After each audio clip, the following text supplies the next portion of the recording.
this was a net positive to my life, and I look forward to using it. If I could just not write CSS as a result. Yeah. And then once we make it, our stonks are going to go to the moon. I look forward to that. Yeah. Welcome everyone to another great episode of the Do Better Dev Show. I'm here with your favorite co-host, Nathan Callbacks. Hey Gyan, how's it going? It's going great. Couldn't be better, really. I always enjoy how we'll talk for 30, 40, 60 minutes before this, and then as soon as you're about to start, you get this cheeky smile. And it always just looks like, all right, he's going into podcast mode now. He's ready to introduce the show. Of course, it's my TV anchor face. Like an anchorman, he channels a completely different persona when he's on the TV. Yeah. So you have that, but for podcasting. Of course, yeah. People need to see me on the podcast. Oh. So that made sense. Well, right? That's okay. Well, that's something, I guess, for our audio-only listeners. Gyan would prefer if you watched. No, you could see all that was supposed to be a joke. You could see all his virtual backgrounds. That's true. I do put in at least a 0.5% of effort into each background before a recording. Wow. And I'm recording from the other side of the room today, so it's a different background for me as well.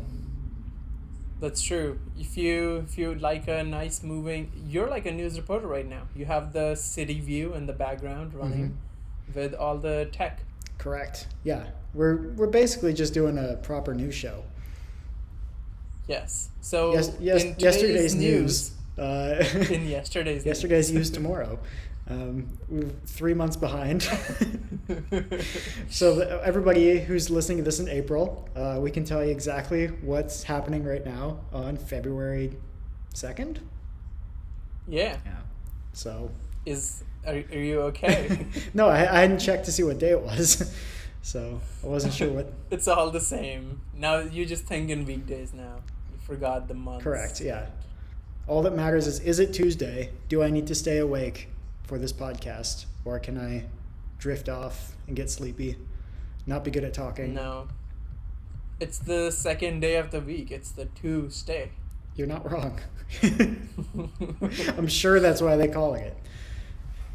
Yeah, I learned that from Joey in Friends. Oh, okay. Well, he seems like a smart guy. The smartest. So, speaking of days of the week, Gyan, what have you done with last week's days? Well, in my last week's days, we're not doing the Do Better segment. We're doing the Cool Things segment, right? Correct. Okay. Yeah, so for the Cool Things segment, one of the things that was super cool, like ice cool, like honey, where's my super suit cool. Wow. Was learning how to do automation on Mac using a little combination of Ansible and other scripts. The reason it was super cool for me is because I've done large-scale automation on Linux, I've done large-scale automation on Windows, never on Macs, because Macs are expensive, and iPhone development and iOS stuff is expensive in general. And I've worked for poor companies. So now that I'm working for a company that has money, we have this huge fleet of Mac Minis, and we needed to have certain products installed on everything. So finally I was able to install it. Surprisingly, it wasn't all that hard because it is like Unix as the base. So anything I used for Linux pretty much translated over to Mac with some tweaks.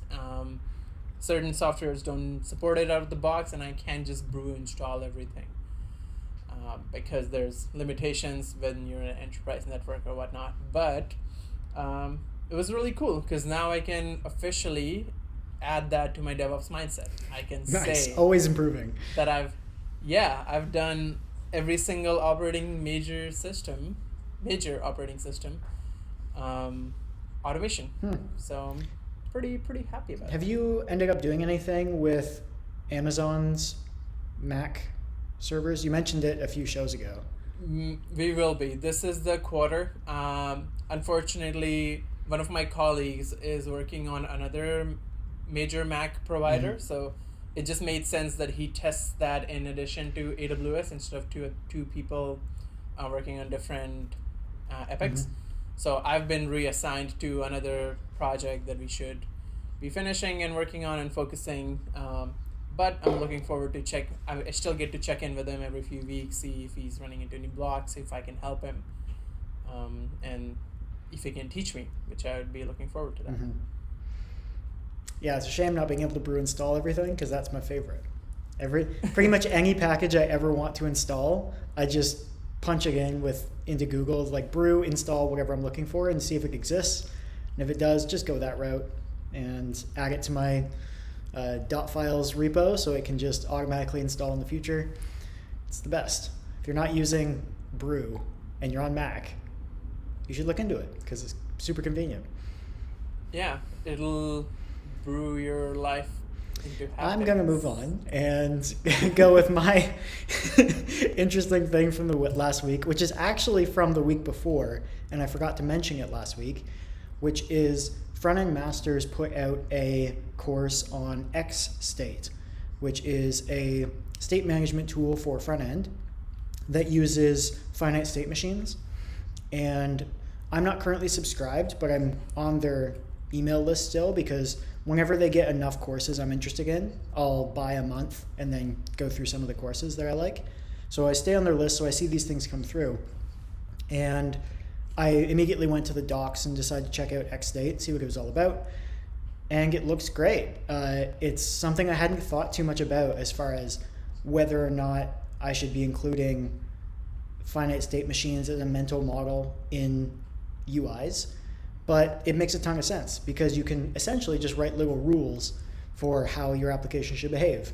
And with that in the back of my mind, I have been writing out an overly complicated UI the last week or so, and I don't think it needed to be this complicated, but that's how it was designed, so now I'm building it that way.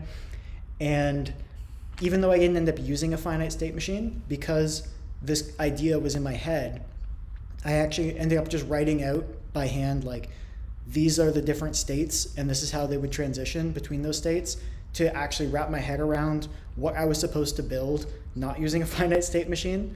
So I ended up just using a standard use reducer pattern to build out the different states and just had it super declarative. Like, if you're in this state, these are what all the variables are set to. And if you're in this state, this is what all the variables are set to.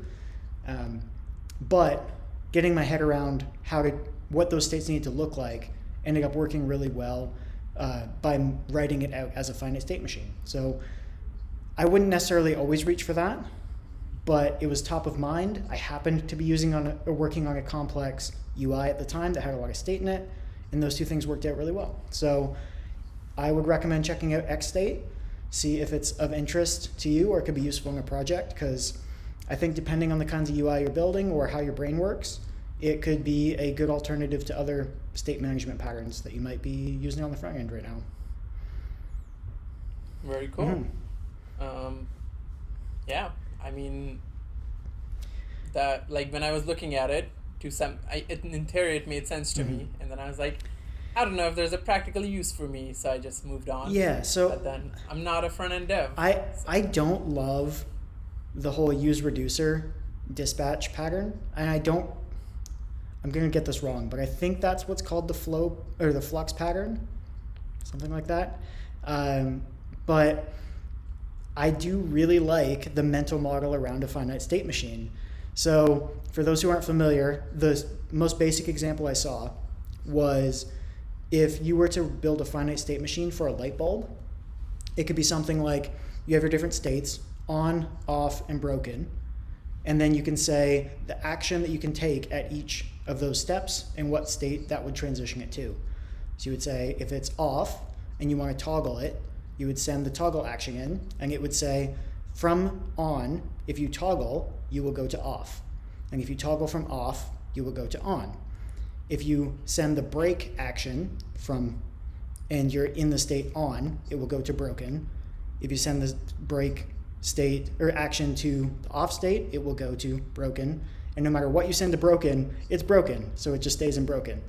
And so it's these really simple little mappings between different states that makes certain problems much more easy to reason about than what I think the use reducer pattern tends to do, which is give you a bit too much flexibility to combine things. Because essentially it just gives you a big mutable object, and then you determine how to change it.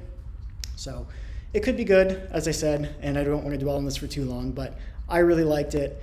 It was the first time in a while a new pattern on the front end immediately looked appealing, and someone didn't have to sell it to me. So I wanted to share. Have you looked at callbacks? It's like my favorite pattern on the front end. What? I've never... You can chain them, so it's like callback within a callback within a Oh, callback. wow. Nested callbacks? That sounds so great. Yeah. Well, the thing is, you do get to keep a lot of lexical scope, so that is nice, actually. Yeah, and I like it so much, I call it the callback heaven. I think it's an uncoined term at the moment. Nobody else would use that.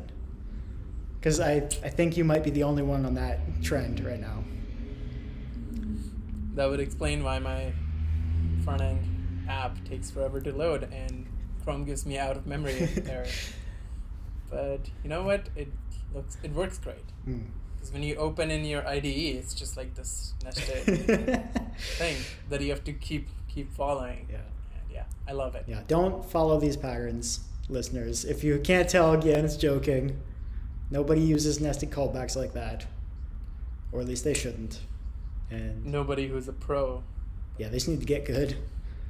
They just need to get good, yeah.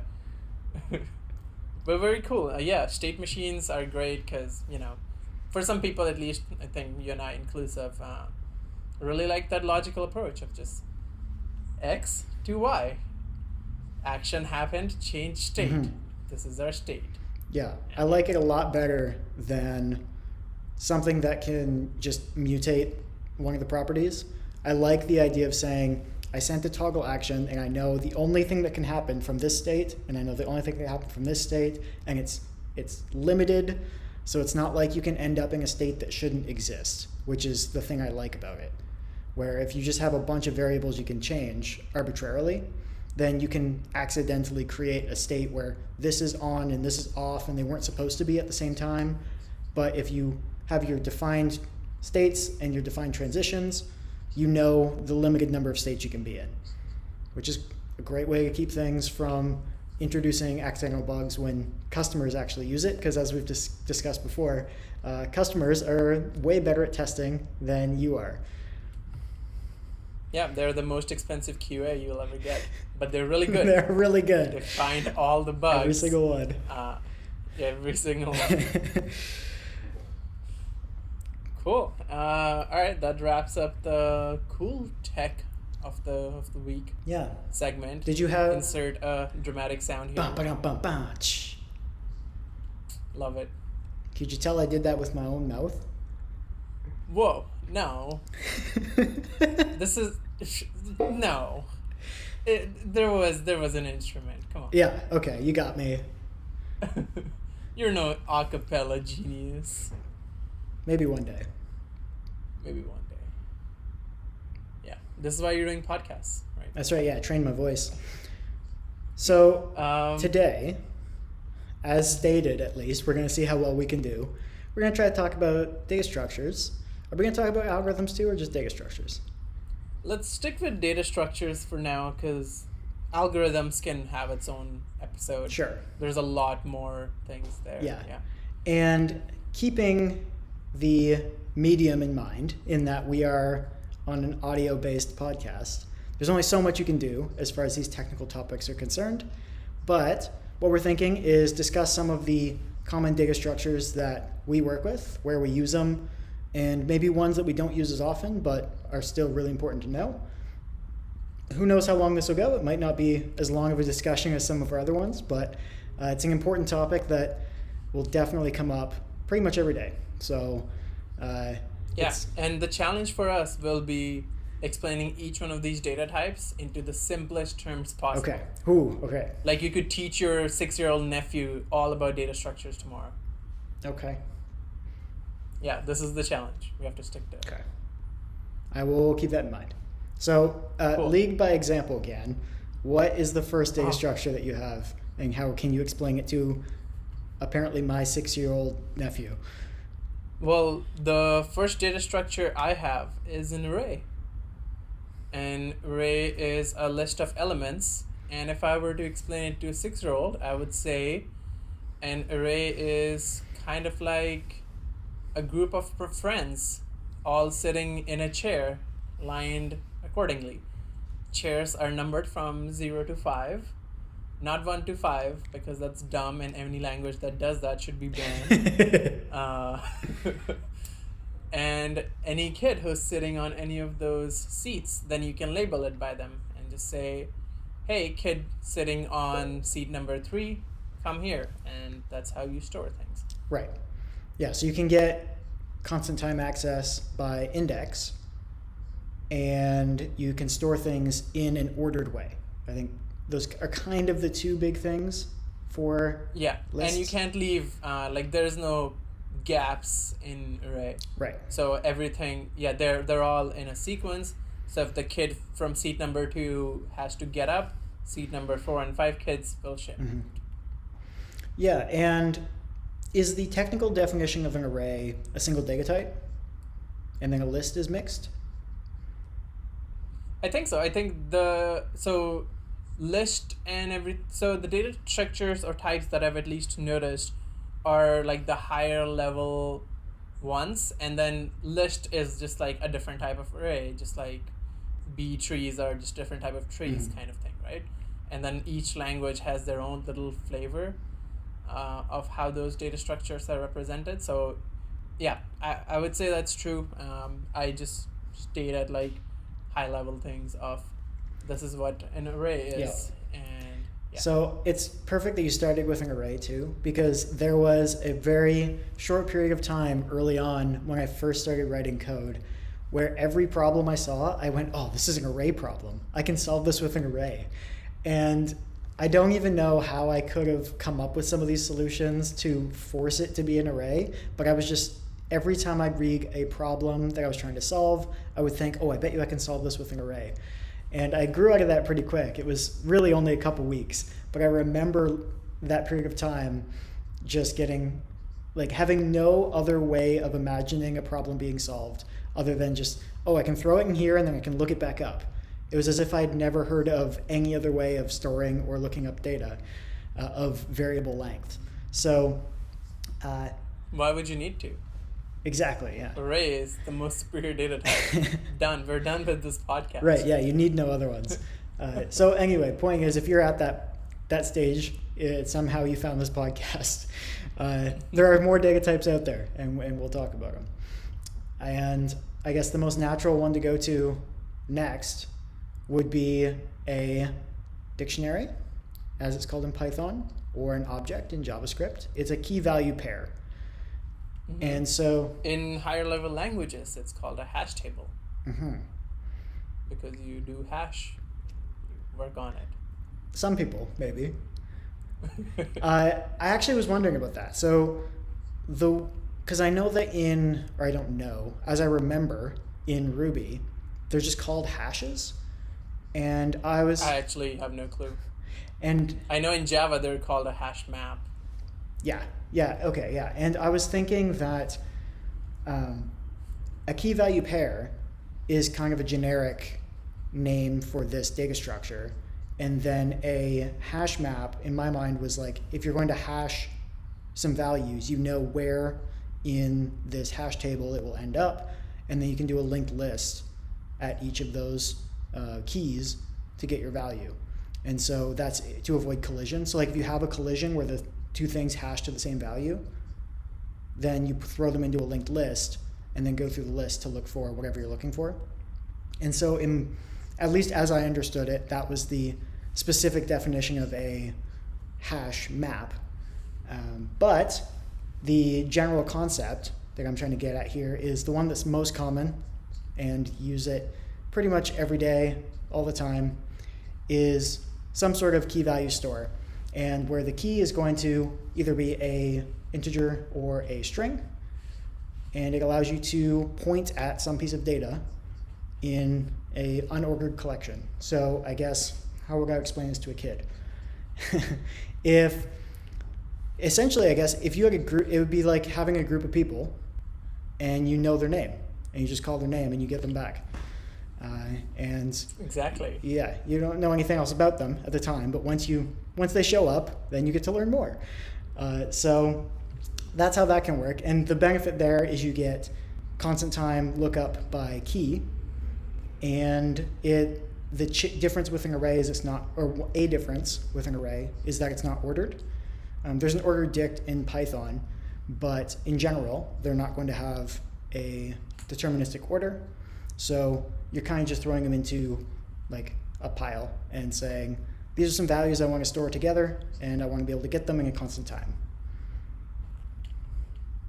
Yeah. Your 6-year-old nephew is going to be so smart. So smart. They're going to be like, did you go to boot camp? It's like, no. I just listened to the Do Better show. Because if you did, you wouldn't know about the data types. Exactly. Oh, that would be an interesting discussion at some point that we could have on the show, is if you should go to boot camp and what the benefits are and what you don't get versus what you do get. Because they are useful. 100%. But they get people employed and you know. But there's more to it than that. So there is more to it than that. And yeah, maybe we can even have guests from boot camp. We could. I think we know a few. We do know a few. That'd be great. All right, then the next data type that I really like, it's not my favorite. Okay. But I really like it, are stacks, which are essentially just arrays, but they have the one of the first abbreviations you learn in programming that makes you so happy. It's being like LIFO, which stands for last in, first out. Mm-hmm. So the way I would explain it to my 6-year-old, if I had, is there is a stack of books, and there's books on top of each other, and then you put another book on top, but before you can reach to the book on the bottom, you have to remove all the ones from the top because it's stored that. Mm-hmm.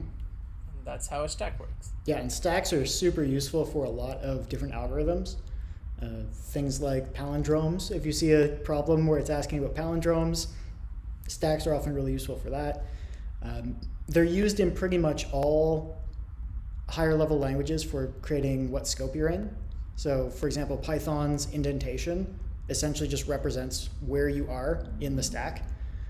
So if it's further indented, then you're in a certain lexical scope that's further up in the stack. And then as you go further down, it's just going to pop off the stack.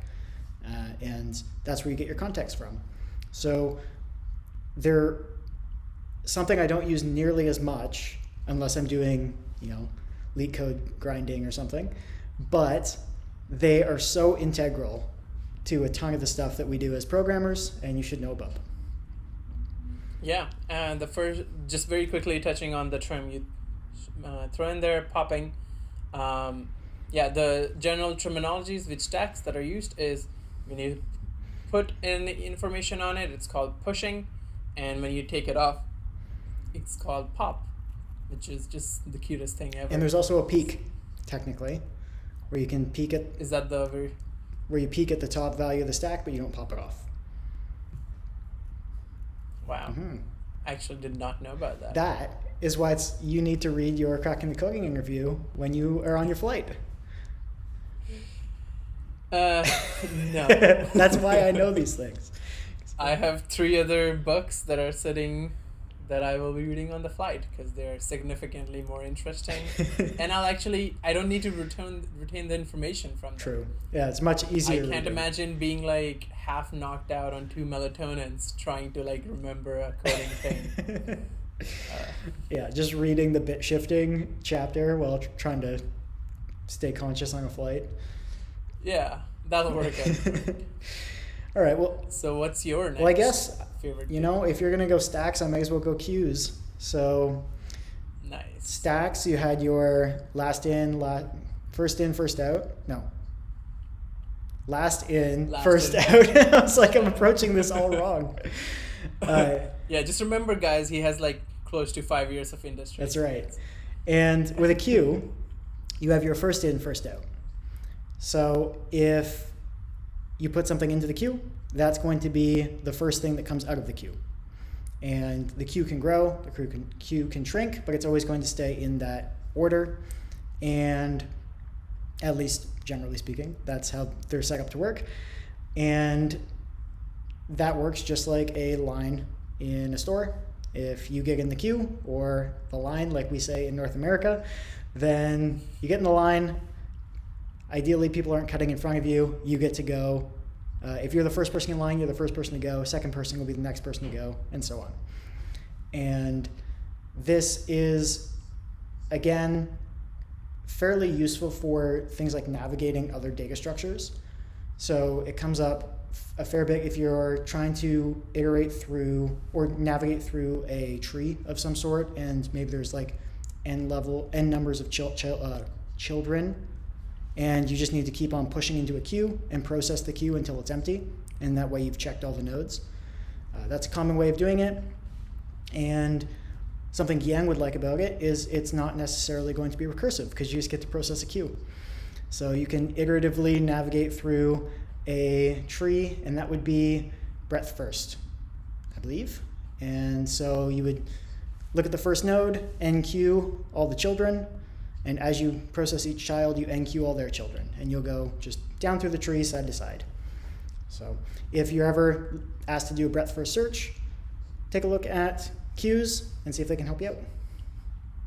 Yeah, and it's one of those things when I was first learning English words, where I was just like, you can just say the word queue and spell it with just the first letter. You don't even need the U. Right.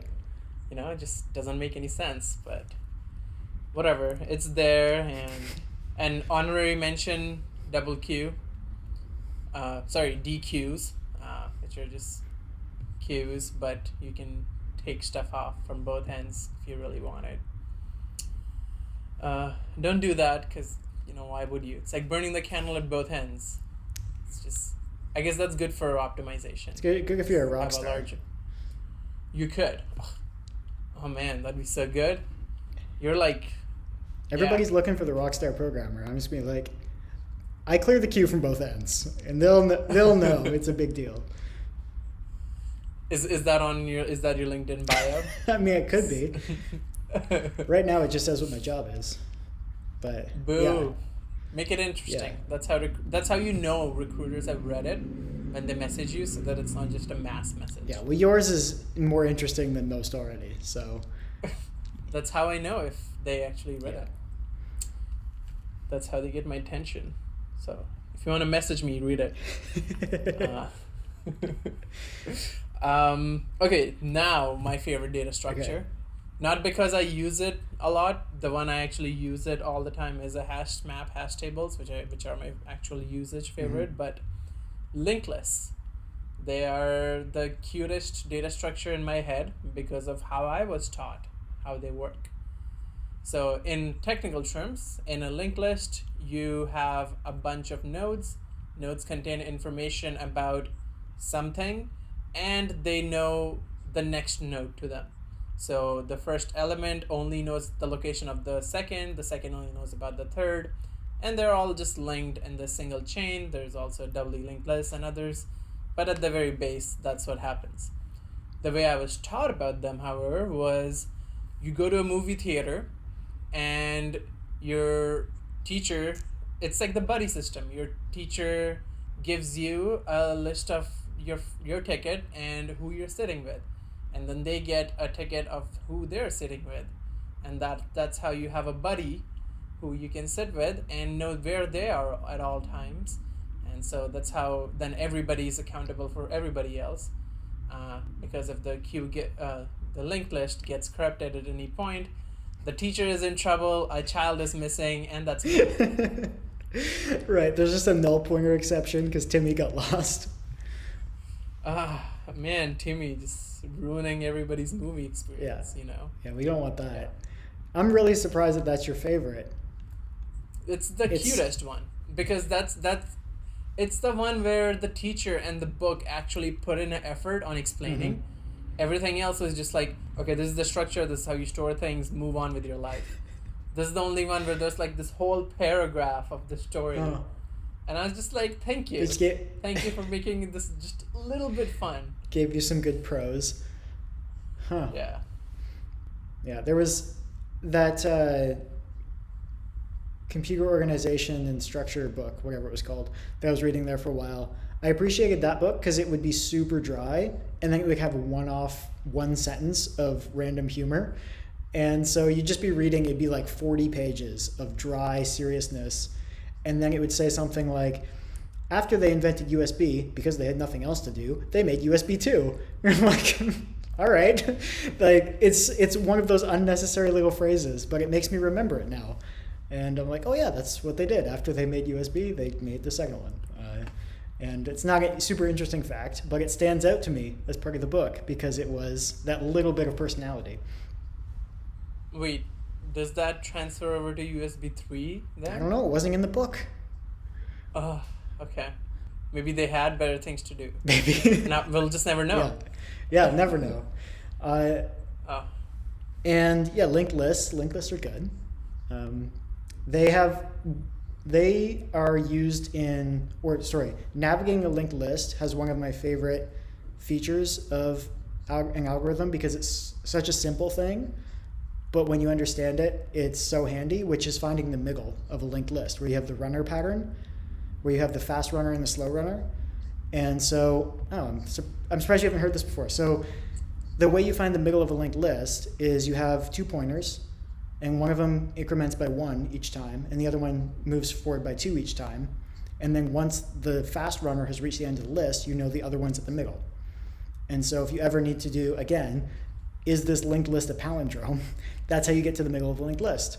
And if you're throwing them on a stack as you go, then the slow runner just pushes things onto the stack.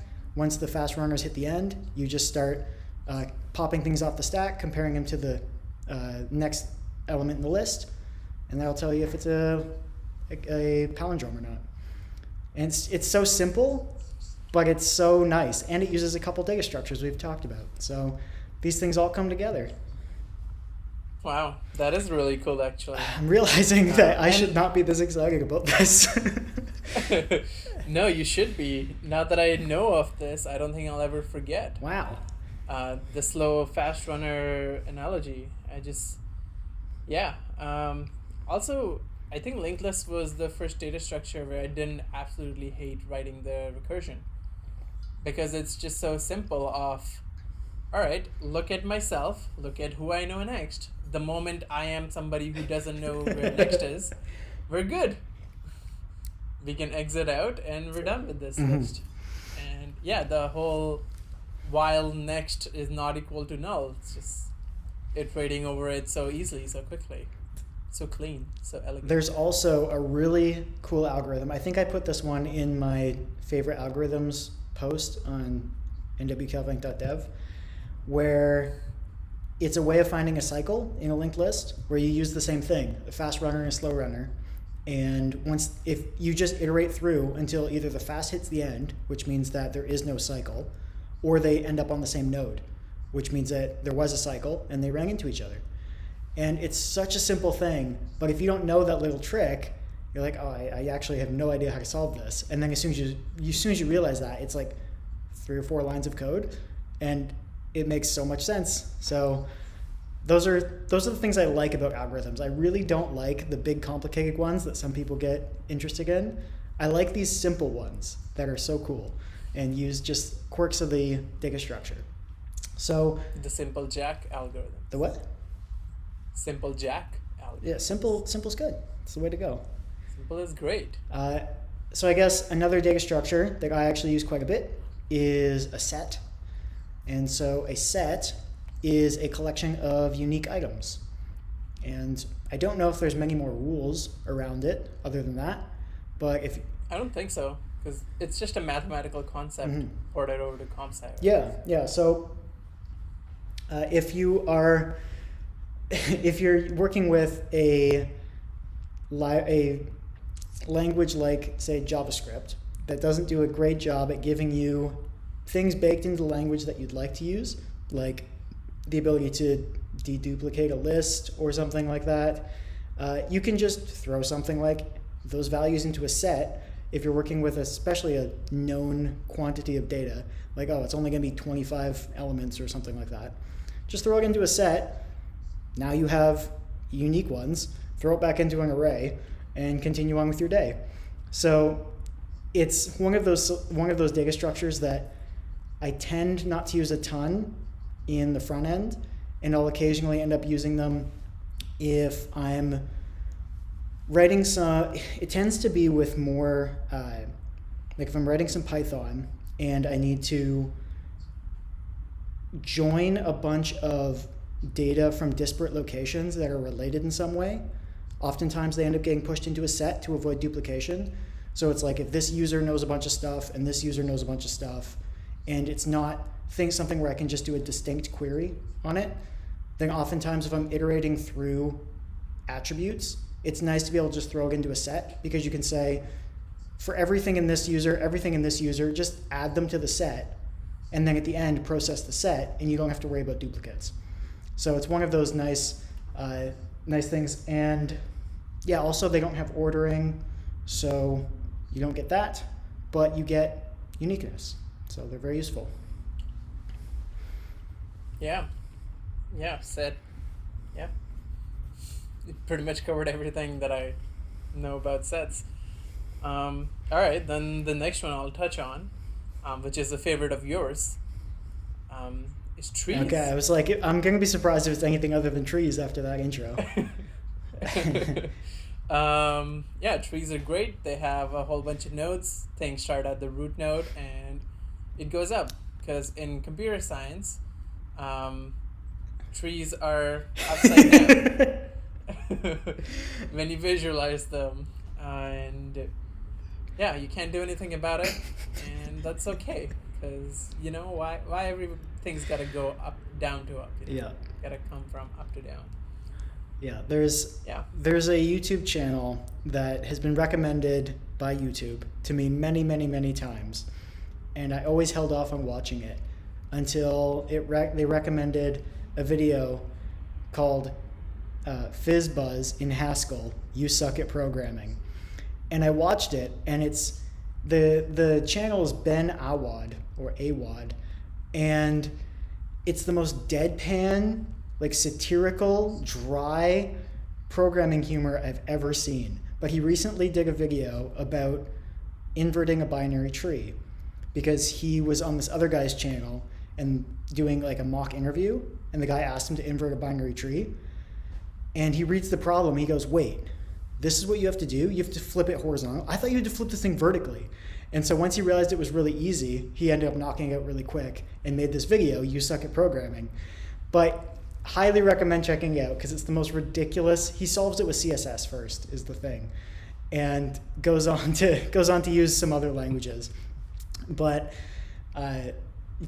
he totally mocks the entire interview process and why you get asked all these questions. So I was a fan. I was impressed. It was one of those channels that looked like a channel I would hate, and it ended up being great.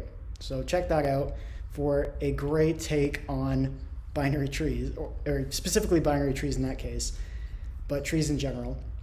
And again, I'm going to have to clip that bit of you saying, trees are great, because you've now said it. It's on video. Assuming you actually send me your audio, I will have the audio for it as well, and it will live in infamy. Yeah, we'll make a ringtone out of it. Here, I've said it before. Now that I'm sticking to it, I'll say it again. Trees are great. They're Nathan's favorite data structure, and everybody should love them. Nice. Yeah, trees are really great. They're great for storing data that you need to look up quickly. If you're working with something like the DOM, it's a big tree, and tons of... What is the DOM, Nathan? It's the document object model. It's a representation of the HTML that you're writing and working with in the browser. Ah, that makes sense. Yeah, and my favorite type of tree is a binary tree. They're so simple. I love that you don't have to bother with a list of children, and then you can usually just process it recursively instead of doing a queue and everything. Although I do like the queue approach, so I can't even complain about that now that I say it. Trees are just great all around, unless you're being asked complicated rebalancing or rotating trees. in interview questions.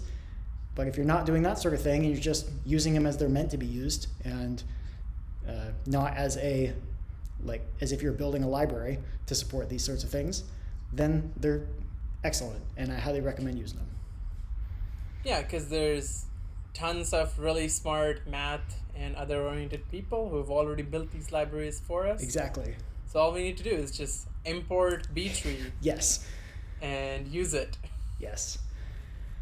I don't know if I have any other. I've just been doing this off the top of my head. What other? Come on. All right, give me a second.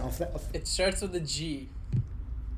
Well, I was gonna go with tuple. It's a graph. Oh, a graph. See, I was gonna go with a tuple. I was like, I've got one more. Yeah, sure. So a graph, like we discussed before, a tree is the type of graph, and you've got a collection of nodes that are connected by what's called edges, and it essentially allows you to go from one node to the other. But the thing about graphs is that they're not specific in structure like a tree, so they can be essentially arbitrarily connected, and that's about it. It's interesting you think about it like that, because in my head I think of graphs as linkless, but they're just linked to anything. They could be linked to each other. There's no direction. They're not bi or unidirectional. They're just, I will talk to any node I feel good about, and they're just linked together like that. And I suppose at that point they're not really a list. Yeah. So they're just linked madness. That's what graphs right. are. Yeah, they're highly relational. So I've been doing that AWS course, and the guy's explanation of Neptune, which is a graph-based database, was explaining how it's for highly relational data. So for something like if you are doing a social network and you want to be able to quickly get a list of all the comments and likes from somebody's group of friends across some collection of posts. So it's like you've got this person, you need all their friends, but you need all their friends' comments, you need all their friends' posts on certain things, and you need to aggregate all that together. A graph gives you a way of connecting all that data without having to do a lot of the things that you would get from like a relational database, where you've got these tables sitting between them that say how you connect to these different things, and then you're trying to join across a bunch of different tables. So it's a more efficient way of storing highly relational data. Is that the exact use case from Cambridge Analytica? Is that where you got it? No, I'm not. I'm not certain that that's the case. I will claim plausible deniability. Cool. Tuples, though. Yeah, they are kind of like lists of a known length that have types that are known at each index. So, for example, you could have a pair, which is a type of tuple that has two values in it, and it could be a tuple of like a string and a number. And that would mean the first value needs to be a string, and the second one needs to be a number. That's pretty much it. You can have them of different lengths. You can have them 3 long, 4 long. Typically, though, they're like 2 or 3 from what I've seen. And do you have anything to add about that? I don't really have much to say about them. No, their tuples are just like they're representative of 2 or 3 things together. Because everything data types have tried to do is just have some logical way of organizing your data. So tuples just yet another way. I like to think of them as best friends hanging out together. So most of the time there's 2, sometimes there's 3. I like how you just anthropomorphize all these data types. Just like, of course, these are like people. How else is my 6-year-old nephew going to be smart? Right. Yeah, the thing I always think of for tuples, I'm never sure how to say it anymore, is GIS. Zip and unzip, where you've got an array or two, you can go from a pair of arrays to an array of pairs and vice versa by zipping and unzipping the data. And ever since I learned about that back when I was doing the Learn You a Haskell for Great Good and implementing that in JavaScript, I was like, this is cool. I like this. And pairs are surprisingly useful Sometimes I guess a common case where that might come up is if you're dealing with object.entries in JavaScript, and it's just an array at that point because JavaScript doesn't have explicit pairs, but you get the key on one side, which will be a string, and then whatever the value is as the second element, and your list will be a list of pairs. But then if you wanted to split it into keys and values, then you could do something like unzipping it, and that would turn it into 2 arrays of those values. So it's cool. It's a good data type to know about because it's a common abstraction that, again, you could infer that it's useful when you come across a situation where you're like, I just want to put these 2 things together. But you can know ahead of time that's a thing that everybody else has already figured out, and it's called tuples or tuples. Tuple. Yeah, just find the only way to fight the good fight. The pronunciation battle is make up your own. So it's tuple. Tuple. It's like bubbly. Exactly, like bubbly. Michael Tuple. Oh no. It's my favorite singing data type. But the most common, my last favorite usage that I used of tuples was tuples are very much used in Python. That's the most language I've seen it used across anything else. And I was trying to adapt Go's error return method of either return the return value or an error. So all my methods then had I had a tuple as a return value. Yeah. Sorry, tuple as a return value, and it was pretty great. That's a really good point. I forgot about implicit tuples where you just return a couple values separated by a comma, and you get 2 return values, which is just a tuple. Yeah, tuple. I'm sticking with it. All right. Well, you're committed. It's my thing. I am. Yeah, I think those are all the data types I had. The one I thought was an honorary mention that I know you would love to explain is try. Oh no! Yeah, so this is a specific kind of tree, also called a prefix tree. Mm-hmm. And so if you are, for example, typing something into a search box, and it wants to it wants to provide matching results for what the rest of your query could become, it could use a prefix tree, which, as the name suggests, is for taking an input and then creating a subset of potential results. The way that this is structured is you'll have a root node, like any tree, and then you have all the different, I guess, letters of the alphabet at that point, or whatever characters you support, and then if there's a word that can continue to the next letter, then the next letter will be linked to that letter. So you have something like, if you're doing my name, first letter would be N, it would link to an A. And if that was a complete word, that would either also be indicated on that node, or there would be a star node after that would say, like, this is a complete word. I think it's normally on the node itself just to make it easier to navigate, but I've seen it diagrammed both ways, so maybe both are an option. But since NA is not a complete word at that point, then you would go to a T. I guess I need something that would be partial. So if you're doing catch and you got to CAT, it's like, this is also a word. This word is cat. And so the T would mark the end of a word, and then would also link to the C, and then that would link to the H, and that would say this is also the end of a word. And so you end up with a very space-efficient way of storing strings that can be easily matched by a prefix, and you also get really quick lookup with those strings. So if I were searching for CAT to search for catch, it could just eliminate 25 of the other nodes immediately and just go straight to the C, eliminate a bunch more by going to the A, and very quickly find what could be the rest of the results, which at that point would be whatever words start with CAT. Cathartic. Yes. Okay. Yeah. Seems like a great use case for a dictionary. No. What? Not dictionaries, the data Oh. type. Dictionaries as the real life object Okay. to translate Okay. using. I Yes. was gonna say, what are you thinking? You don't want all the possible prefixes in the world to be a key in your dictionary. That's the point of a prefix tree, is to avoid that. My computer just has a lot of RAM. My dictionaries. Huge. Biggest dictionaries. Huge. Everyone agrees. Yeah. Which would you rather have? A search that is efficient or O to the one? If my dictionary just has everything beforehand, Right. I just do a key match. Yeah.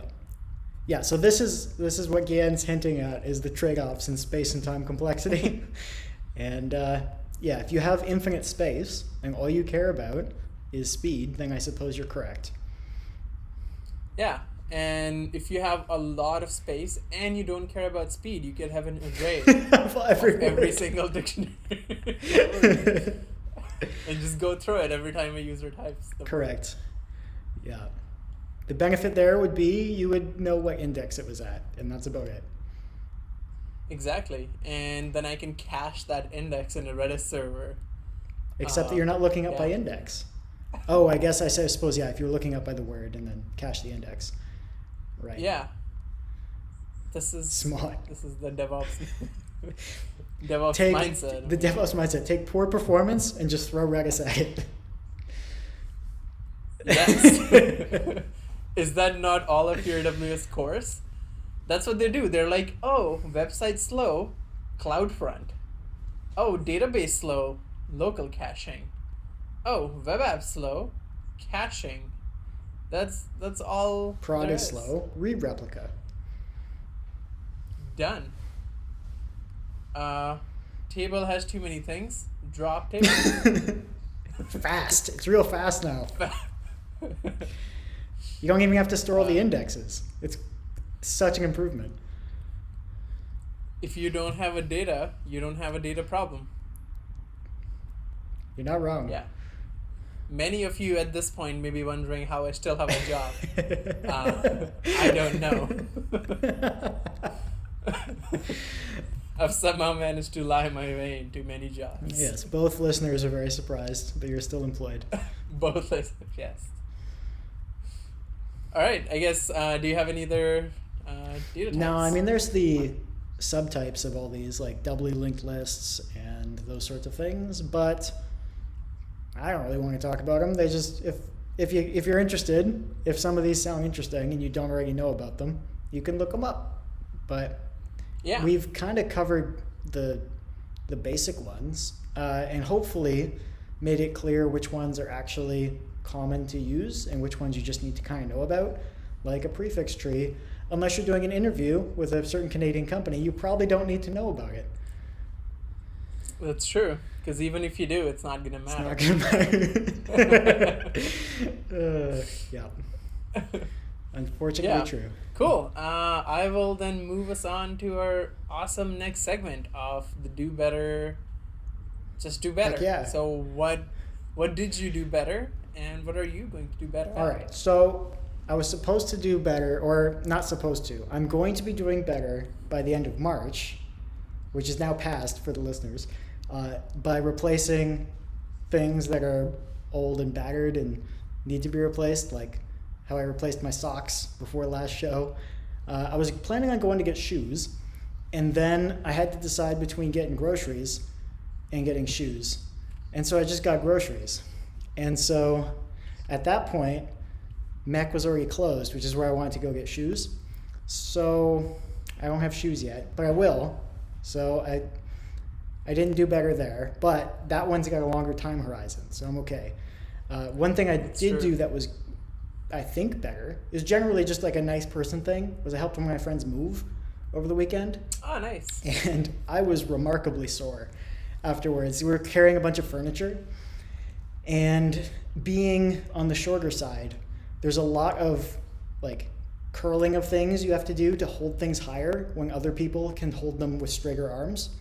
So yeah, for the last couple days, my biceps have just been so sore, and I have been very careful in my training to not do anything that could risk a tear, because I'm like, if they're gonna get hurt, now's probably the time after carrying couches a few times and whatnot. But it was good. Got some pizza out of it. Did you not assert dominance by lifting it over your shoulder and then letting them curl? Well, something? No, I just showed up and did it all for them and showed them that I didn't need their help. Yeah, that's how you really assert dominance. You just take the furniture home. You're like, I'm the captain. This is mine. Yes. Look at me. I'm the captain now. So yeah, none of her furniture got moved in because I took it all. But I was trying to do better by helping out. And this is something, again, one of those things that like doesn't matter, but I like sharing with everybody now, is how my Rocket League went. And I got on a 11-game win streak on the weekend, and it should have been 12. 13, there was not a chance. We got totally stomped in that game. But the 12th one was there. It totally was. And then we were up 3-1. And I'm playing standard, so 3v3. And then I think one of my teammates got just a bit too comfortable in our lead and started messing around a lot more. And so they tied it up, went to overtime. I don't know that I've won a game of overtime yet. I'm just like bad luck charm when it comes to overtime. I don't know what it is. We always get a bad kickoff and get scored on really quick. The rest of the game, it doesn't happen. Overtime, always. So that was cool because I gained like 120 MMR or something stupid. So went up a lot, and now I'm going to try to play a bunch of free play because I've been watching. I actually watched RLCS. That's how much of a Rocket League nerd I've become already. So they had North America regionals over the weekend, the last few weeks. And so I caught a little bit of it 2 weeks ago, and then I knew what time it was on this time. So I watched it over the weekend, and it was really exciting to watch it live because then I knew that nobody else knew what was going to happen yet either. So I enjoyed that as someone who doesn't watch a lot of sports. It was fun to watch something that was competitive. And play a bunch of free play so I can actually try to get good and see if I make any other notes about doing better. Getting shoes, and I need to get rid of this extra furniture because now I have a futon and I don't have enough room for my other furniture. So got to get rid of that. But yeah, new shoes, extra furniture, more free play. That's my do better for this week. What about you? I just like how your do better opening statement was, I wasn't sure if I should buy shoes or food. It's like this homeless person trying to like make it through life. My approach to buying stuff hasn't changed since I was a student. So it's like my 18-year-old brain still records a lot, or still manages most of my finances. Yeah, why do I need shoes? I never go out. That's the problem. That's how I got to this situation. That's how I have ended up with holes in all my stuff. Because I was like, I'm not leaving. Nobody's seeing me. It'll be fine. I'm just going to move on. On my did better, I finished Shadow of the Tomb Raider. Mm-hmm. Good-ish ending. The first Tomb Raider was too great, and since then it's been sort of a downhill. You see the ending coming like halfway through the game. You're like, okay, I see how it's gonna end, and it's just, I don't know. I had to just do it because it was the last game on my PlayStation backlog for the current time being. So I was happy. This is the first time since I bought my PlayStation that instead of putting it on the rest mode, I was like, turn it off. I'm good. It felt like this movie moment of being like, and then there's some background music just being like as I'm depart away from it. Wow. Yeah. So no PlayStation for me up until April. So looking forward to PlayStation-less existence for a little while. And yeah, I finished David and Goliath. It had a lot more studies than I wanted. So like not even enough things that's applicable. If it had a lot of stories of like people who went through really tough times, but they don't exactly translate to life now. So I was just like, thank you for making our present better, but I can't take these lessons with me into my present and future. So sort of a disappointing read for me. Good for anybody who likes history and factualness and all that stuff. So now I'm finishing my fourth book, actually.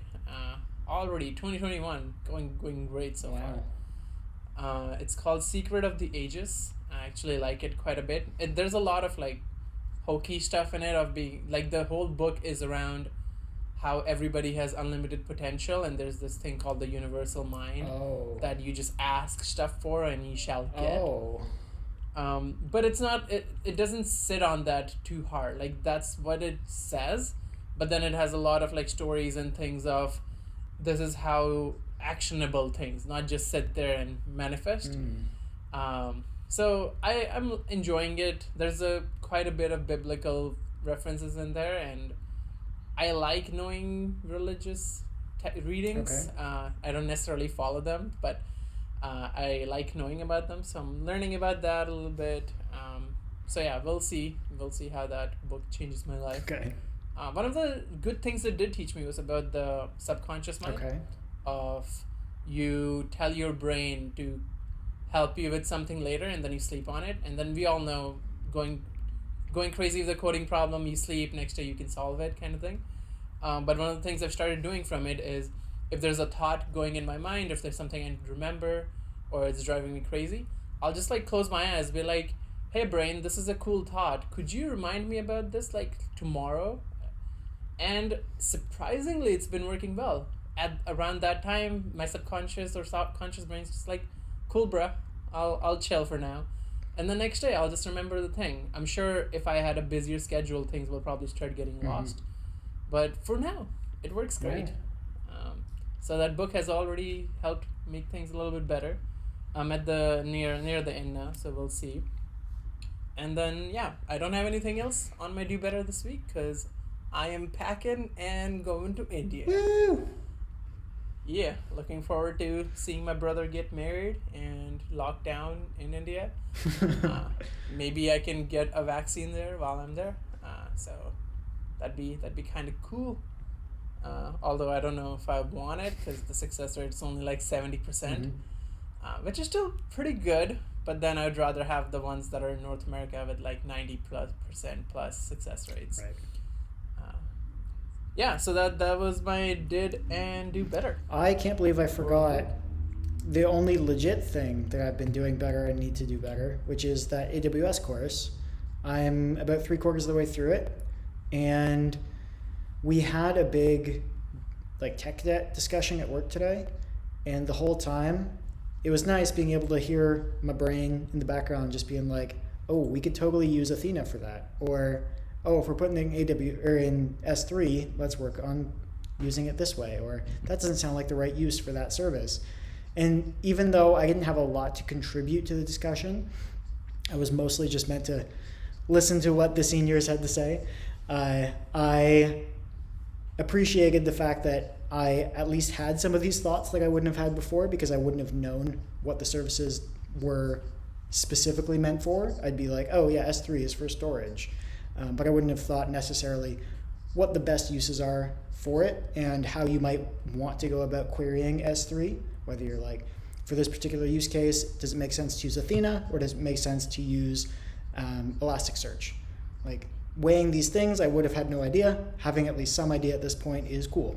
So that's going well, and I think I'm on track, if I can do roughly what I did last week, to finish it in the next week and a half, which is roughly what I was hoping for. And then I'll be able to start working on some tests, or some, what are they called? Practice tests, to see where I'm at. And if I am hopelessly behind, or if I've actually picked up on most of the information that I think I have.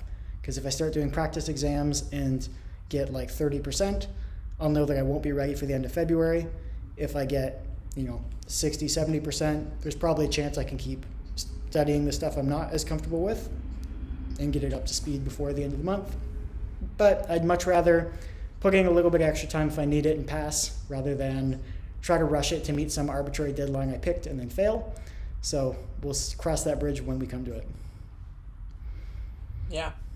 Oh, my favorite, one of the things I learned about English was you could also merge different sayings.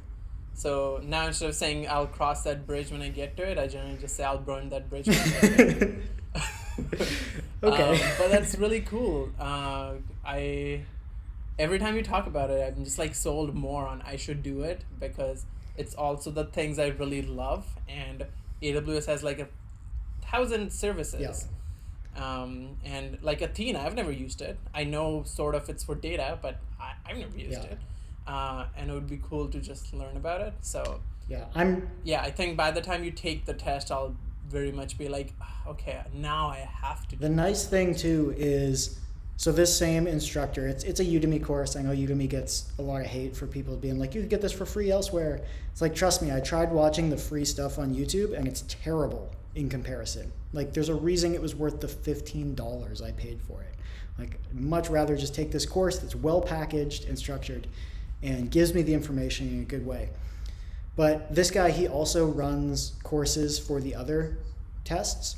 And so I know that if I like this course well enough, I can already start looking forward to the Developer Associate course. And there's a lot of overlap there. But it's cool when we're going through lectures and you'll say like, this is what you need to know for Solutions Architect, so I'm approaching it this way here. If you want to learn more about how to use this service, it'll be covered in the developer course, but that's not part of this exam, so I won't be covering it in this course. And so it's cool to be like, okay, I kind of know what the service is for now. I am actually legitimately interested in learning how to use it. And so I get this, I feel encouraged to go to the next course as opposed to feeling like it's just a make work project I've set up for myself, which I think is a good sign, being 3/4 of the way through and already being like, looking forward to the next one. So yeah, I'd say it's good. Good way to spend time. Well, for anybody interested, then go check out this course on Udemy.